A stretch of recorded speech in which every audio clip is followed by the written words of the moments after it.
أعوذ بالله من الشيطان الرجيم بسم الله الرحمن الرحيم لا تغلوا في دينكم غلو مت کرو اپنے دین کے اندر.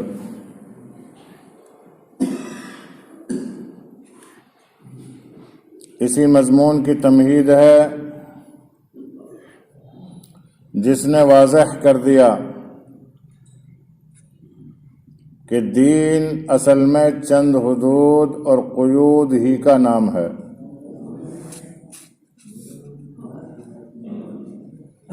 غلو کے معنی زیادتی کے بھی آتے ہیں اور غلو کو کبھی کبھی تقصیر کے لیے، کمی کے لیے بھی استعمال کیا جاتا ہے.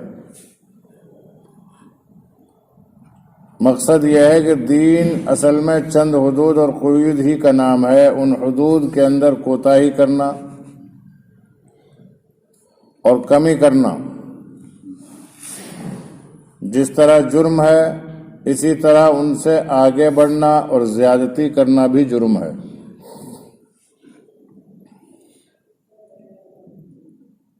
جس طرح رسولوں اور ان کے نائبوں کی بات نہ ماننا، ان کی توہین کرنا گناہ عظیم ہے، اسی طرح ان کو اللہ تعالیٰ کی صفات مخصوصہ کا مالک یا صفات مخصوصہ کے اندر برابر سمجھنا اس سے زیادہ گناہ عظیم ہے.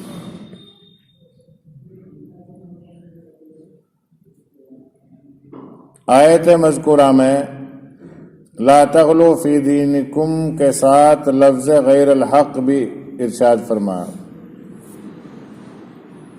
جس کے معنی یہ ہے کہ ناحق کا غلو مت کرو. یہ لفظ محققین اہل تفسیر کے نزدیک تاکید کے لیے استعمال ہوا،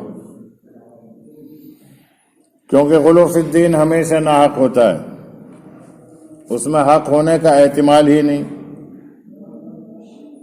اور علامہ زمخشری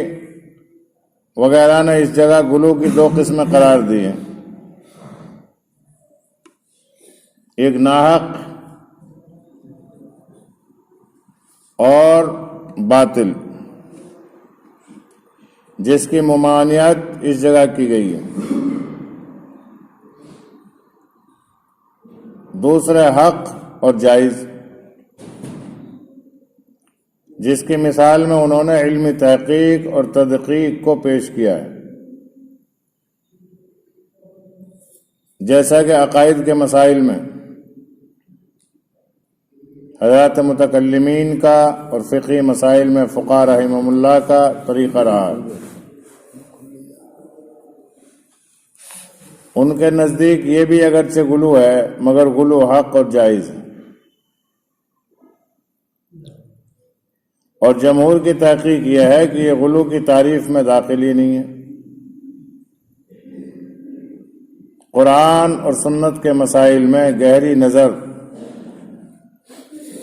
اور موشغافی جس حد تک نبی کریم صلی اللہ علیہ وسلم اور صحابہ اور تابعین سے ثابت ہے وہ غلو نہیں ہے. اور جو غلو کی حد تک پہنچے وہ اس میں بھی مذموم ہے. علمی تحقیق اور تدقیق کو غلو نہیں بتلایا یہاں، لیکن علامہ زمخشری فرماتے ہیں کہ غلو کبھی حق ہوتا ہے کبھی ناحق ہوتا ہے. تو غلو جو حق تک ہے وہ جائز ہے، اور جو ناحق ہے وہ ناجائز ہے.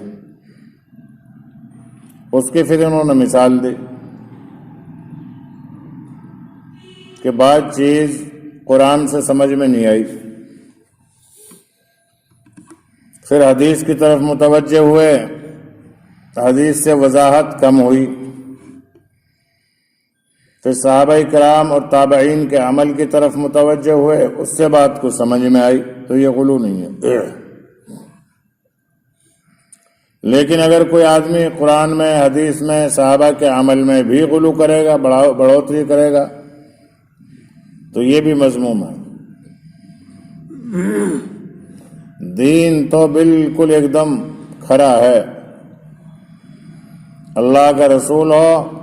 اور اللہ کا حکم ہو اور رسول اللہ صلی اللہ علیہ وسلم کا طریقہ ہو، وہاں تک بھی بات سمجھ میں نہ آوے تو پھر صحابہ اور تابعین کا عمل ہو، بالکل آسان سمجھ میں آتا ہے۔ بعض وقت کوئی کپڑا ہوتا ہے نا، مثلا دوپٹہ ہے، اس پر لیس لگتی ہے اس کی خوبصورتی کے لیے، لیکن اس لیس کی بھی حدود ہوتی ہے، 1 انچ 2 انچ 2.5 انچ 3 انچ، لیکن اس میں اگر کوئی لیس میں دوسرا دوپٹہ ہی جوڑ دے وہ نہیں چلے گا، یا کناری کو اتنا کاٹ دے، اتنا کٹ جائے کہ وہ کٹا ہوا دور سے دھبا بھدا محسوس ہو، تو وہ بھی نہیں چلے گا۔ ایسے ہی شریعت کے اندر جو صحابہ کرام سے، تابعین سے کوئی عمل ثابت ہے، وہاں تک تو بڑھوتری چلے گی، یا جس عمل کو صحابہ کرام نے، تابعین نے، اجماع امت نے چھوڑ دیا ہو، وہاں تک بھی چلے گا۔ بنی اسرائیل کو اللہ رب العالمین نے معتدل راہ کی ہدایت فرمائی تھی، معتدل، درمیان کی، میڈیم۔ مذکورہ آیت کے آخر میں موجودہ بنی اسرائیل کو مخاطب کر کے ارشاد فرمایا کہ وَلَا تَتَّبِعُوا أَهْوَاءَ قَوْمٍ قَدْ ضَلُّوا مِنْ قَبْلُ وَأَضَلُّوا كَثِيرًا، یعنی اس قوم کے خیالات کا اتباع مت کرو جو تم سے پہلے خود بھی گمراہ ہو چکے تھے اور دوسروں کو بھی انہوں نے گمراہ کر رکھا تھا۔ اس کے بعد ان کی گمراہی کی حقیقت اور وجہ کو ان الفاظ سے ارشاد فرمایا کہ وَضَلُّوا عَنْ سَوَاءِ السَّبِيلِ، یعنی یہ لوگ صراط مستقیم سے ہٹ گئے تھے۔ جو افراط اور تفریط کے درمیان معتدل راہ تھی، اسی طرح اس آیت میں غلو اور افراط و تفریط کی مہلک غلطی،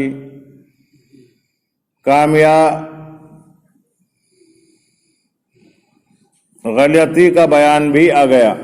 اور درمیانی راہ صراط مستقیم پر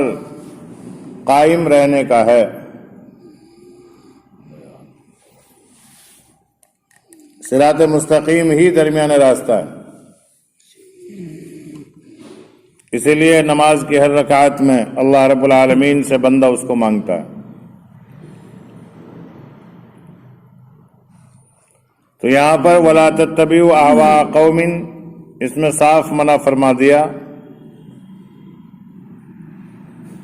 یہود کی کسی بھی بات کی اتباع کرنا گویا گناہ ہے، کیونکہ یہ پہلے بھی گمراہ ہو چکے ہیں، دوسروں کو بھی گمراہ کر چکے ہیں، اور آج بھی اسی مشن پہ وہ لگے ہوئے ہیں کہ اسلام کیسے مٹے، اسلام مسخ کیسے ہو۔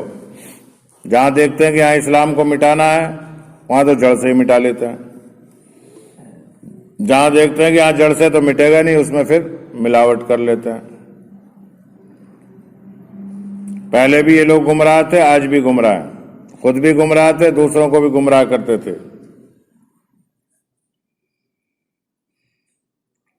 ایک چھوٹی سی مثال آج کل آپ دیکھ لیں، پینٹ شرٹ عموماً یہود کا لباس ہے، نہ ہمارا بھارتی لباس ہے، نہ ہمارا برادری لباس ہے، اور اس میں اسے پہننے کے بعد میں آدمی عموماً عام طور سے پاک نہیں رہتا۔ پینٹ ہے، بیٹھ کے پیشاب ہوگا ہی نہیں، ہاں اگر اتنا لوز سلوا لیا ہے جو یہودیت نصرانیت سے تھوڑا ہٹ کے ہے تو الگ بات ہے، ورنہ جو ان کے اصول پہ ہے، مثلا جینس ہے، ان کی پسندیدہ ملبوسات میں سے ہے، مسلمان بھی پسند کرتا ہے۔ اب اس میں نہ پیشاب کر سکے آدمی ڈھنگ سے، نہ ٹٹی کر سکے، نہ بیٹھ سکے، نہ لیٹ سکے، بس بندھا ہوا اس میں۔ بہت سے لوگ تو نماز سے اس لیے قاصر رہ جاتے ہیں کپڑے پاک نہیں، ورنہ سنتی لباس پہنے۔ سنتی لباس والا کھڑا ہو کے منہ ہی نہیں سکتا، مثلا سر پہ ٹوپی ہو اور کرتا ہو اور پائجامہ ہو، اور پھر دیکھو کس دن سڑک پہ کھڑے ہو کے منہ دیکھ، ساری دنیا ٹوک دے گی، بھائی کیا کر رہے ہیں ملا جی، تو کیا کر رہے ہیں؟ خود لوگ دعوت دے دیں گے اسے بھلائی کی۔ اور آپ پینٹ شرٹ میں ہو کہیں بھی کر دو، کوئی کچھ نہیں کہے گا، سب کیا ٹھیک ہے، پیشابت کر رہا ہے، کوئی برائی نہیں۔ لیکن ملا جی اگر کر دے گا تو سنتی لباس کا تو اتنا فائدہ تو یہیں سے کہ سنتی لباس میں بہت سی برائیوں سے خود بچ جاتا ہے، اس کی برکت سے بچ جاتا ہے، سنت کی برکت سے، ورنہ لوگ تو بچا ہی دیتے ہیں۔ ٹوپی داڑھی کرتا پاجامہ والا کھڑا ہو کے میں نے دیکھا نہیں آج تک کہیں کھڑے ہو کے پیشاب کرتے، جاہل بے دین بھی نہیں دیکھا کھڑے ہو کے، وہ بھی ادھر ادھر دیکھ کے بیٹھے گا ہی، چاہے استنجا مت کرے، بے نمازی اگر ہوگا تو، جو نمازی ہوگا وہ ظاہر سی بات استنجا کرے گا۔ تو یہودیت کا تو ہر ایک عمل بیکار ہے، بفر سسٹم ان کا ہی ہے۔ انہوں نے نکالا تو کسی اور وجہ سے تھا کہ جگہ کی کمی، آدمیوں کی کمی، ایک تسلے میں کھانا رکھ دو، ایک میں پوری رکھ دو، اپنے لے لے کے جتنی ضرورت ہو کھا لو، نہ وہاں خادموں کی ضرورت ہے کسی کی خدمت کرنی پڑے، نہ وہاں پلیٹ دھونے کی ضرورت ہے کسی کی خدمت میں آدمی کوئی لگے۔ انہوں نے تو اپنے اس حساب سے سوچا، اب آتا ہے نہیں کچھ بھی، الٹی چال چلنے لگے۔ وہ کہاوت ہے نا کہ کوے نے چلی مور کی چال، اپنی بھی بھول گیا، اسے یہ پتہ نہیں رہا میں کیسے چلوں۔ اب کوے کو دیکھنا آپ کبھی، کوے کی کوئی چال ہی نہیں، کبھی اچھلتا ہے، کبھی مرغی کی طرح چلتا ہے، کبھی پروں کے بل اٹھ اٹھ کے چلتا ہے۔ تو یہ کہاوت جو بنائی ہے لوگوں نے کچھ کچھ حالات سے بنائی، اور جو قرآن پاک کے واقعات ہیں وہ تجربات سے، اور اللہ رب العالمین نے اپنے علیم و خبیر ہونے کی وجہ سے بنائی، اور امت محمدیہ کو ایسے سمجھایا ایک ایک بات کو، وَلَا تَتَّبِعُوا أَهْوَاءَ قَوْمٍ قَدْ ضَلُّوا مِنْ قَبْلُ وَأَضَلُّوا كَثِيرًا، اور تم اتباع مت کرنا اس قوم کی جس نے، احوا کہتے ہیں نفس کو، نفس پرستی پر جس نے اپنے آپ کو چلایا، وہ قوم، وہ کیسی قوم ہے؟ قَدْ ضَلُّوا، تحقیق کے گمراہ ہو گئے ہو، من قبل، اس سے پہلے، وَأَضَلُّوا كَثِيرًا، خود تو ہوئے تھے گمراہ لیکن دوسروں کو بھی انہوں نے گمراہ کر دیا۔ آج بہت سے لوگ دین سے جو دور ہیں، ان میں کچھ لوگ ایسے بھی ملیں گے جو ان کو دین سے دور رکھے ہوئے ہیں، گمراہ کیے ہوئے ان کو، نہیں صاحب ان کے پاس مت جانا، ان کے پاس مت بیٹھنا، ان کی باتیں مت سننا، اس مسجد میں تمہاری نماز نہیں ہوگی، وہاں جاؤ گے تو تمہارا نکاح ٹوٹ جائے گا، وہاں جاؤ گے تو تمہارا ایمان خراب ہو جائے گا۔ ایسے ہی غیر مسلمین ہیں کہ مسلمانوں کے پاس مت بیٹھنا ورنہ لو جہاد شروع ہو جائے گا، ان کے شریک بھی مت ہونا، ان کی مجلسوں میں مت جانا، ان سے دور دور رہنا۔ نفرتیں ایسی بانٹی لوگوں میں کہ بہت سے لوگ تو ہدایت سے ہی بھٹک گئے، ہدایت پہ ہی نہیں آ سکے۔ جس RSS، شیو سینا، بجرنگ دل، بہت سے ایسے تنظیمیں ہیں کفار کی، مسلمان تو اتنی غفلت میں ہے، بس گوشت کھایا، لڑائی لڑی اور سو گیا۔